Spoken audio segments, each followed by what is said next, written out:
Turn to the fifth case on this morning's docket, case number 112569 in the matter of Thompson.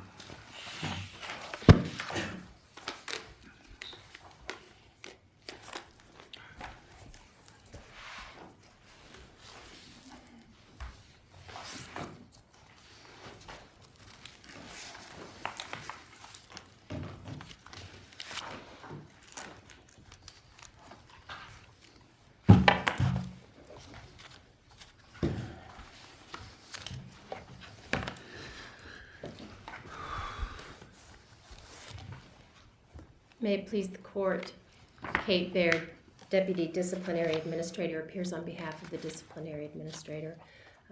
Mr. Chief Justice, may I reserve 3 minutes, please? 3 minutes is granted. Thank you. Justices, Mr. Thompson, this original proceeding in discipline is before the court after the hearing panel considered evidence back on July 1st of 2014. After considering the evidence and the testimony presented, they concluded that the respondent's conduct violated KRPC 1.4, communication with regard to his contacts or lack of contacts with a client involved in a bankruptcy proceeding. He also concluded the respondent failed to communicate with her the fact that his license in Kansas and in Missouri had been, his license had been suspended. They concluded that he violated KRPC 8.4G in conduct that adversely reflected on his fitness to practice law. 8.1 in that he failed to participate in the disciplinary process. Supreme Court Rules 207, 208, and 218. The hearing panel recommended that the respondent's license to practice law be suspended for a period of 1 year and that he undergo a reinstatement hearing pursuant to Supreme Court Rule 219. They also recommended that the period of disciplinary sanction be made retroactive to the date of his administrative suspension, which was back in September of 2013. In effect, and I'll advise, report that no exceptions were taken to the findings of the hearing panel, so the issue is before the court today, largely on the imposition of discipline and sanction. Ms. Baird, can I just ask a background question first before we talk about that? The original complaint was filed by the bank person about work that wasn't done for the bank. Right. And this bankruptcy thing came to light as a result of some mention of it in that complaint. Is that right? Yes, during the course of the investigator's work in the matter. Right. But there was never a formal complaint filed on the bank matter, on him being less than diligent or anything on the bank matter? It was included in the formal complaint. Okay, so it was in the complaint, Yes. but there were no findings made by the of violations related to that by the hearing panel. The correct? hearing, I'm sorry. I And didn't mean to I'm interrupt. just asking for verification. Just go ahead and explain it to me.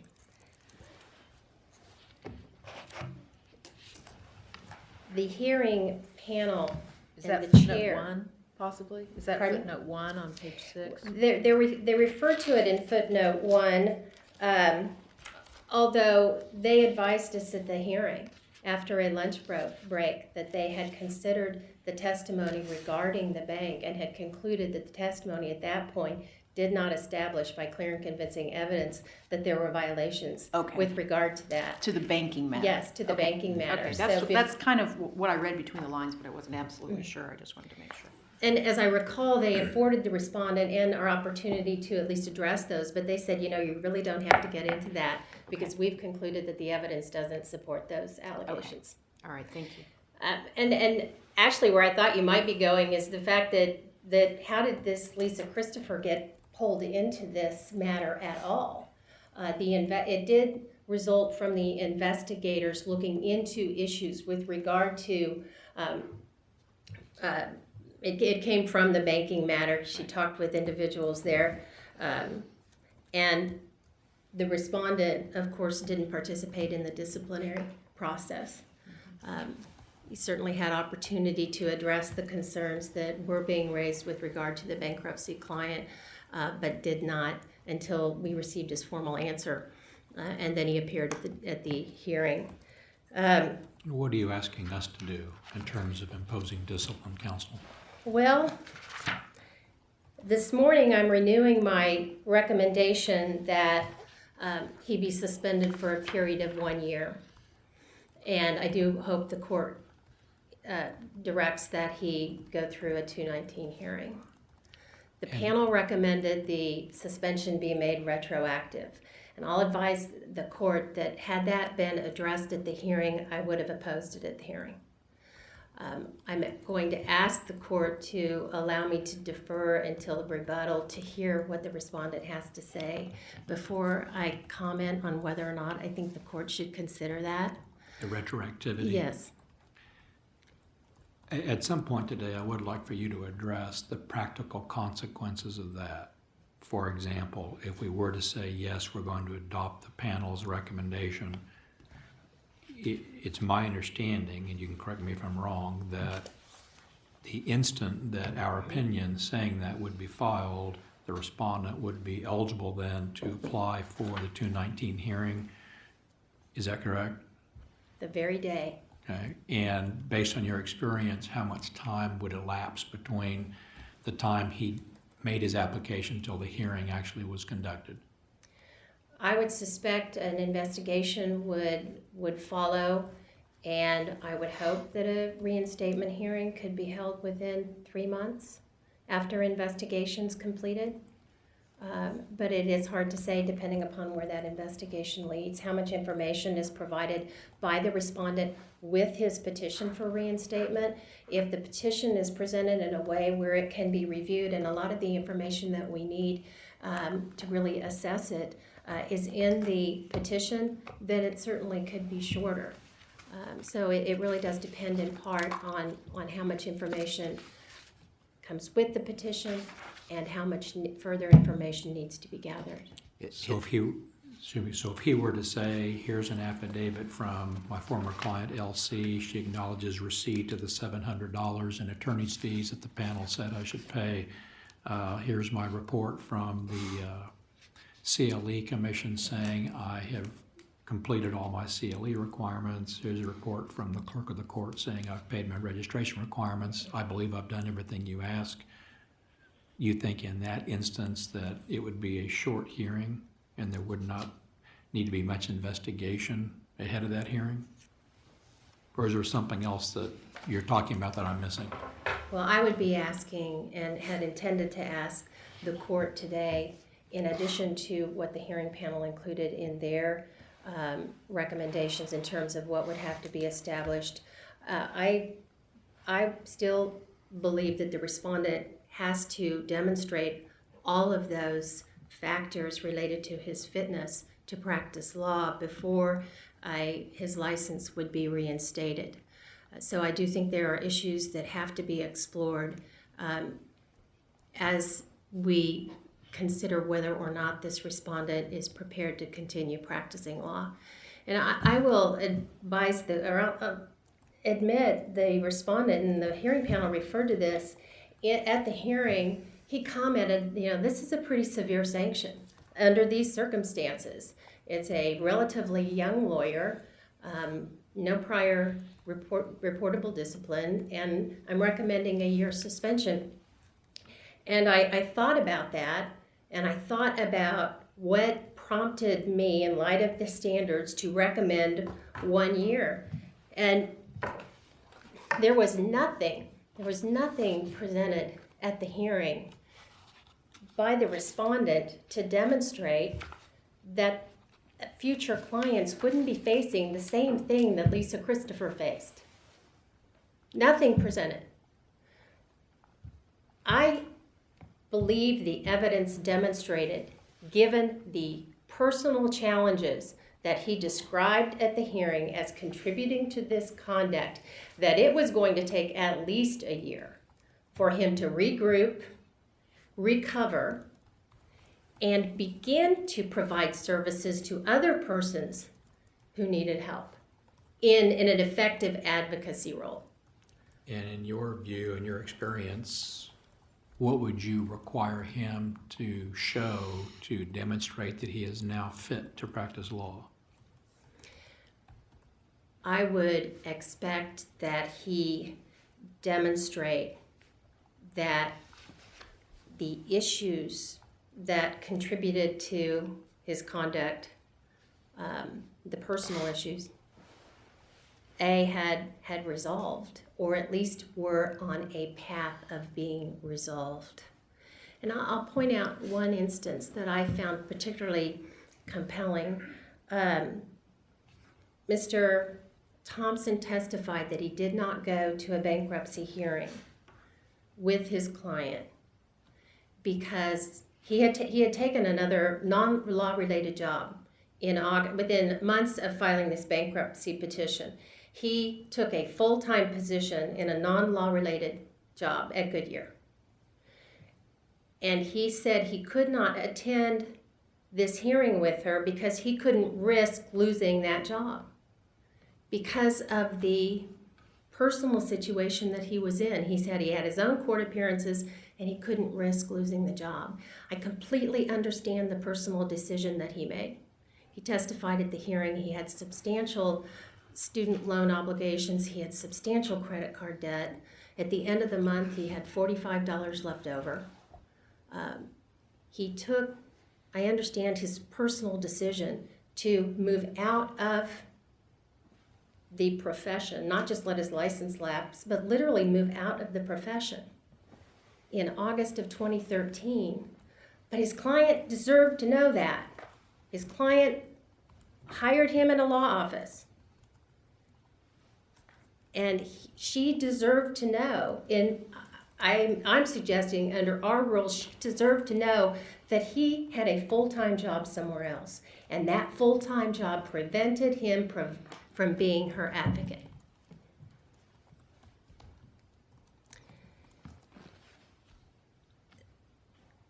He testified that his client files were in storage.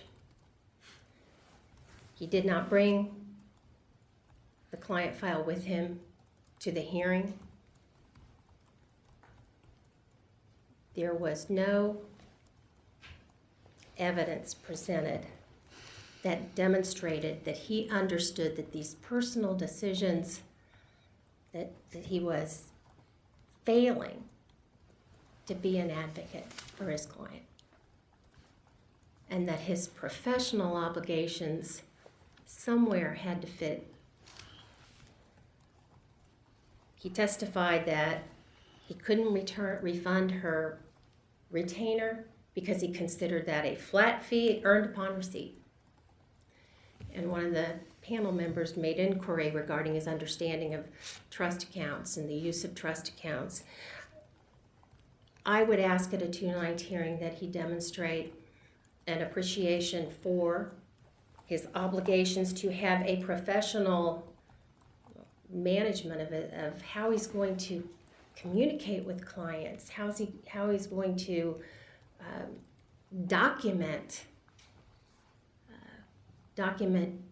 fees, communications. He testified that he communicated with her quite a bit in text fashion, and I understand that that's probably where we're going in terms of more electronic communications, but we need to have a way to record and to document our interactions with clients. Are you suggesting that he should come up with, I know our rules call for probation plans to be formulated and in effect at the time of a hearing, but are you suggesting that in order to be reinstated, he would pretty much have to have kind of a supervised practice or at least some safeguards that we wouldn't ordinarily have in a supervised practice situation? Yes. And I frankly, that may have resulted in a different outcome here. I don't know. If he'd shown up with a probation plan? Well, it certainly would have been, nothing in the terms of the conduct would have prevented that being a consideration. But of course, he's in a position, it may be hard to implement a probation plan when you're not in the law profession, because it needs to be implemented. And at the time of the hearing, he was not working in a law-related profession. So that may, in all fairness, that may have been difficult for him to do. But if he wants his license to be reinstated, I think certainly we should expect that. Any further presentation? Not at this time. Any more questions? Thank you, counsel.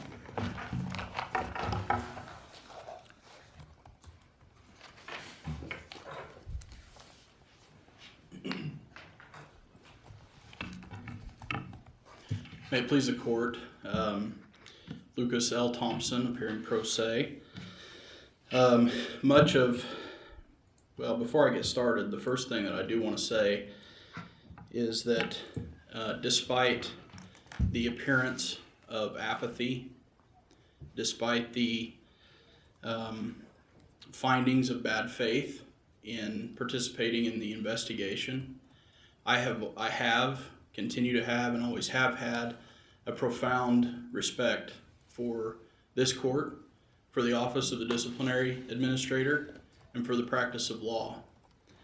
At the time, with regard to the personal matters that I was facing with the unamicable dissolution of a partnership, a legal partnership, with my becoming very contentious divorce and everything else that was going on, the decision to not participate in the investigation may have been, it certainly wasn't the best decision to make at the time, but the reason that it was made at the time was because the complainant, who was my father-in-law at the time, made it very clear to me that I would face some kind of difficulty moving forward if I chose to challenge my then wife's arguments in court about full custody of my children. At the time,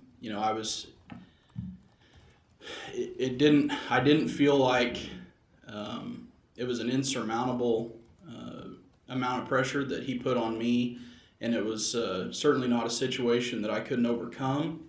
But it certainly played into making the decision not to respond to the formal complaint in writing, because he made it very clear to me that if I did, that he would redouble his efforts and continue to at least pay for the battle that I was fighting to have custody of my kids. So I made the decision at the time. It was a conscious decision. Turned out, obviously, to be a poor one.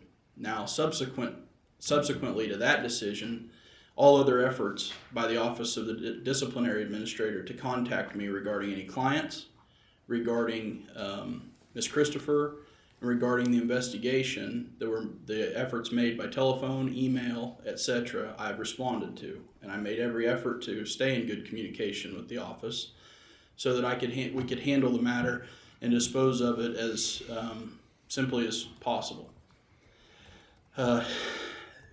Ms. Christopher was, at the time of entering into the legal relationship, I considered a friend of mine. She was a realtor.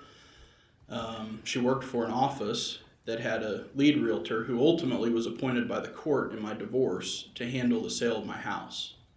When I disagreed with the court's order to force me to sell the house at a significant loss,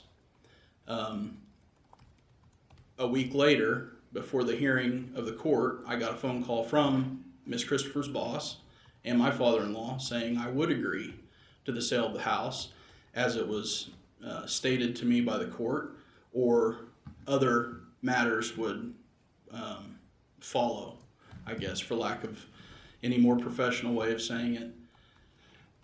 I resisted, went ahead with the hearing. The court did order me to sign the closing documents, and I did so. Less than a few days later, the complaint was filed, and in the complaint from my father-in-law was named Miss Christopher. Apparently, Did you say she worked for your ex-father-in-law? She was in communication with my ex-father-in-law. She wasn't employed at the bank? No, she was employed Okay. by the realtor who was appointed by the court to sell my house. Okay. And when I resisted the sale of the house, apparently she and my ex-father-in-law began communication, at which time the allegation that I wasn't handling your bankruptcy case, or just the knowledge of the bankruptcy case, that's how he became aware of it, and then put that into his complaint as a third party. Now, I will say, in the summer that I filed the bankruptcy case, there were numerous things that I was facing with trying to get things filed electronically, having difficulty with that. I had an extreme illness.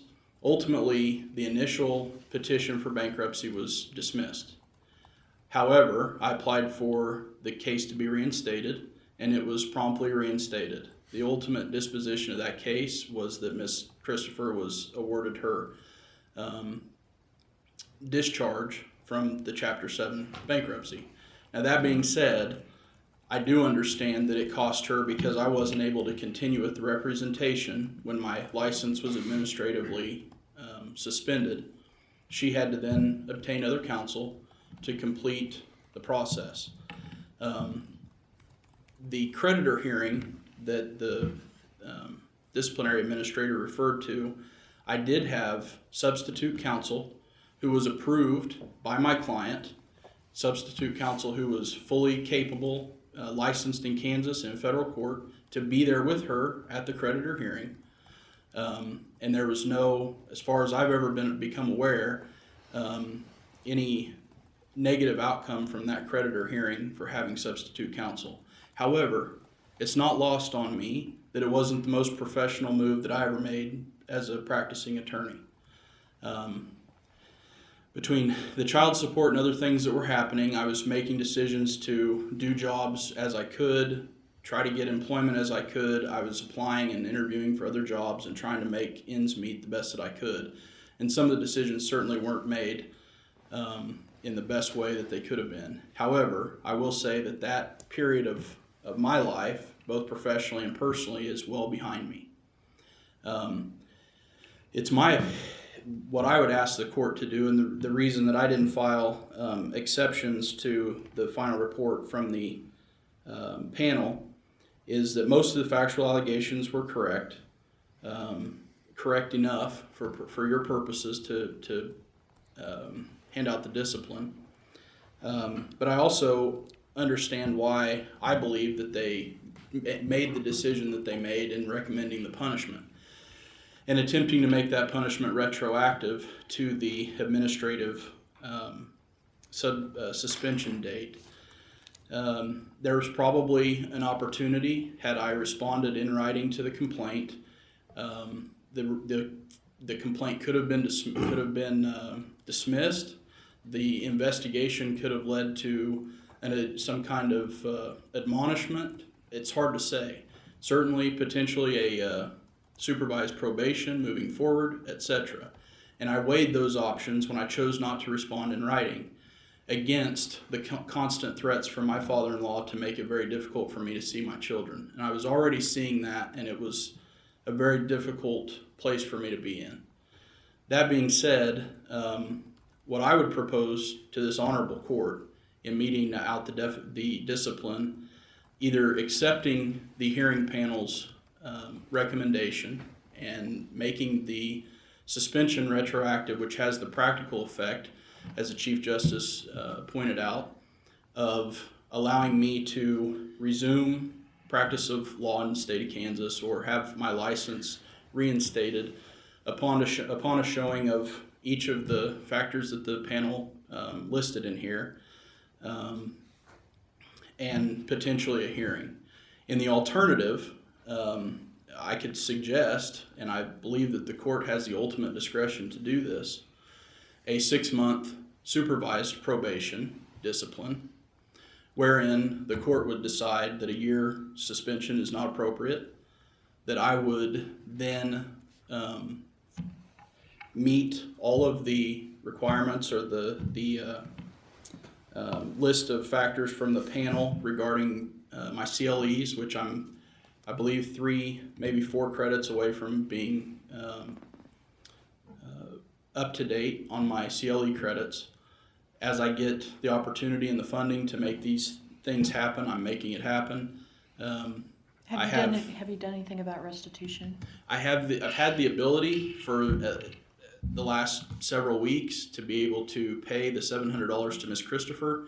I was concerned about how to make that happen appropriately. I didn't want to contact her ahead of this hearing and run afoul of some kind of problem there. I can make restitution to her as early next week. Is $700 is the total amount that she Yes. ended up having to pay? Yes. How about efforts to reinstate your license from the administrative suspension? You said you weren't quite caught up on CLE yet? I paid I think I've caught up for 2013. I did that a couple months ago, maybe longer. I think I remain 2 ethics hours and a total of 3 or maybe 4 substantive hours away from having 14 caught up, and I've paid the fees and penalties to have the registration fee part of it taken care of. So most of the list has been taken care of already, and I can make the rest of it. Taking the CLE, the remaining hours that I have, there's a class next week and one the week after. What I'm having to do, because of where I work, all of my vacation time gets used when the plant shuts down. You're so continuing I'm to having, work at Goodyear yes, full-time? yes. Okay.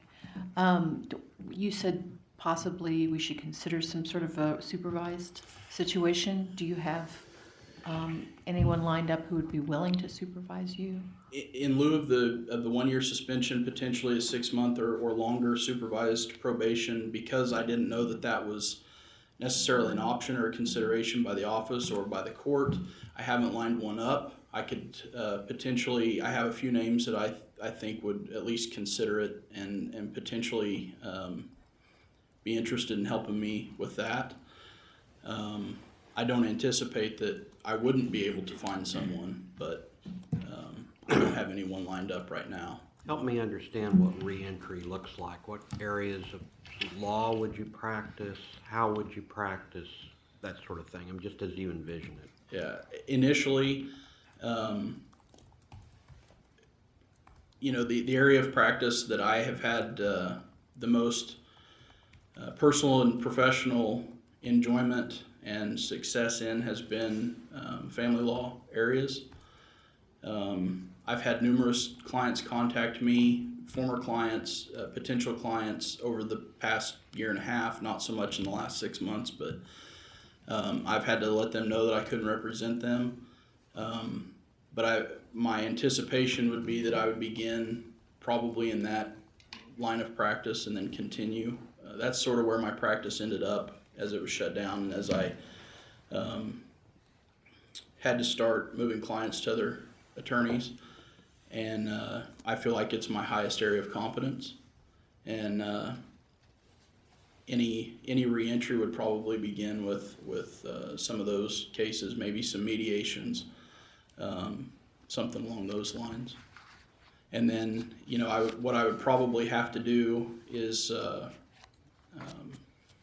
if I could obtain employment with another firm, and depending upon this court's position and ultimate discipline, that may or may not become a little bit difficult.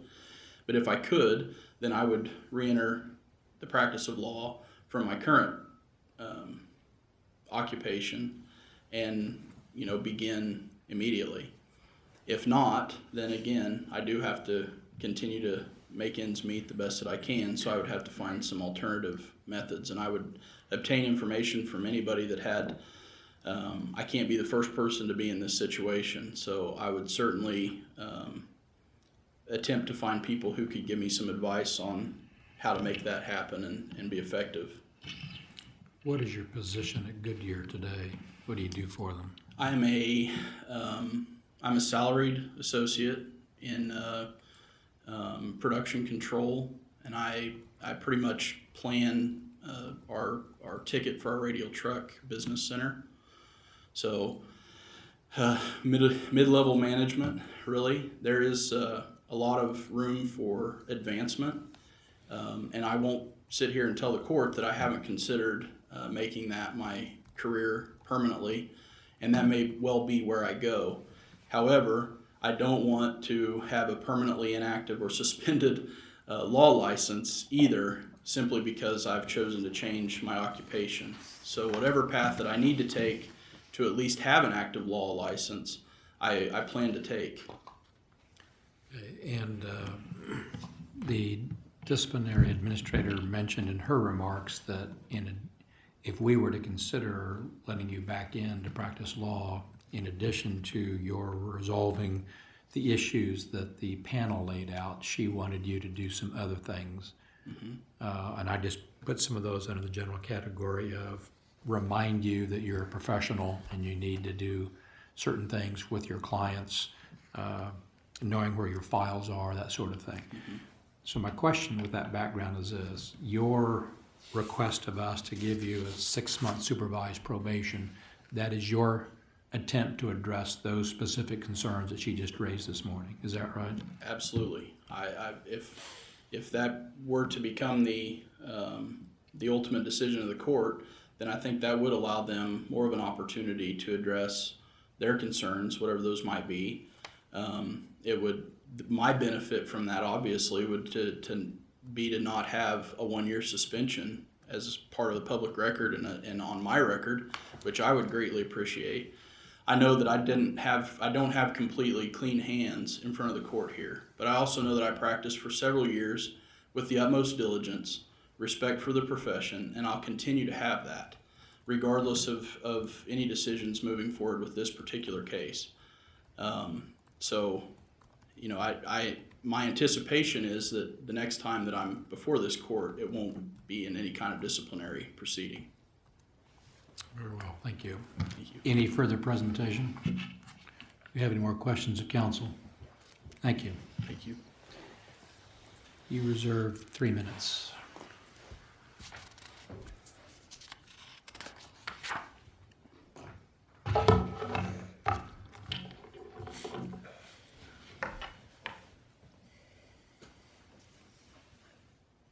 Frankly, I had hoped to hear that from the respondent that I have done everything I need to do to demonstrate to this court that I appreciate that to have my license, I need to honor the obligations and the rules that you have imposed in order to keep the license.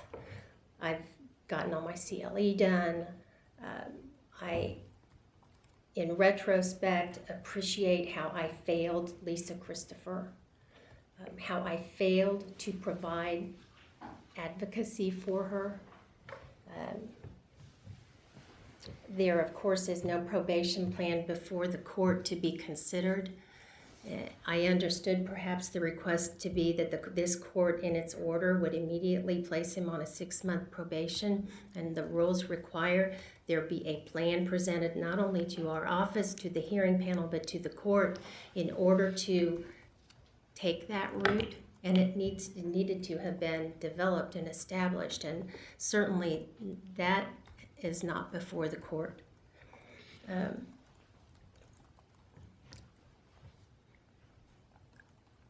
I still sense an absence of an appreciation on the part of the respondent about how he utterly failed as her lawyer in this case. Would you agree that some of these mitigating circumstances were considered by the panel in their ultimate discipline recommendation? I would agree with that. I think they have to have considered that these personal issues contributed. Right, and that's really my question, to because that. in your presentation, you just said personal issues, which is Right. not very specific. And then we heard a lot of specific, at least potentially mitigating circumstances. So I just wanted to clarify that those were the circumstances that you were referring to earlier. Yes. Okay, thank you. Putting aside our rules, which you were referring to, I believe, earlier, when you talk about you need to have a probation plan, you need to have a supervising attorney lined up, you have to do all these things before you come to the Supreme Court. Let's say we, for argument's sake, we just put that aside. Practically, how would we proceed with his proposal? Would we call you and say that it's kind of a nice idea, can you and the respondent come up with somebody acceptable to everybody to supervise him, and these would be the terms and conditions, or is that just impractical and you say, never heard of such a thing, it cannot be done? May I ask a question of the court? You mean if that question would come before the order of the court or after the order of the court? Well, before the order of the court. Well, I can't advise you, I haven't heard of such a thing, but I would defer to whatever the court would request of our office. Well, I'm asking the practicality of a request like that if we were to call both of you and say, here's what the court is ordering. There's no point in our even considering that. If you tell us today, there's just no way that can be done. Well, I can't imagine how it can be done in this particular instance, or actually in any particular instance. I'd probably say that's why we have a that's why we could have a 219 hearing. It may be more, not, I want to use the word efficient, but it may take as much time to get that in place as it would for the court to enter an order and then direct a 219 hearing and then get a probation plan in place. It could be made a condition of the reinstatement that he put such a plan together and have Right. it operating. I mean, you could see, I could figure out a way to do it on the back end, not on the front end. Right, which is what I probably was trying. You know, it seems to me that's why we would go through the order saying we need to have a reinstatement hearing. Yeah. Where he would submit to you his proposed supervised Right. probation plan. And submit it to the panel. Right. So it just seems to me that either way, what needs to happen is that this respondent needs to develop a plan. And if we can assist, we certainly would. But come up with a plan. It may have been appropriate to be here today to say, here's the lawyer I've talked to. Here's the lawyer that practices nearby. And I've talked to him about helping me when I'm ready to get back into the practice. I had actually hoped that maybe I would hear some of those things, and maybe the court would hear some of those things. I did ask the court to let me defer my comment on whether or not I think the year suspension should be retroactive. I haven't heard anything today that changes the position I would have taken at the hearing, and that I don't believe we're at a place where I'd oppose a retroactive imposition of the one year suspension. Now, having said that, I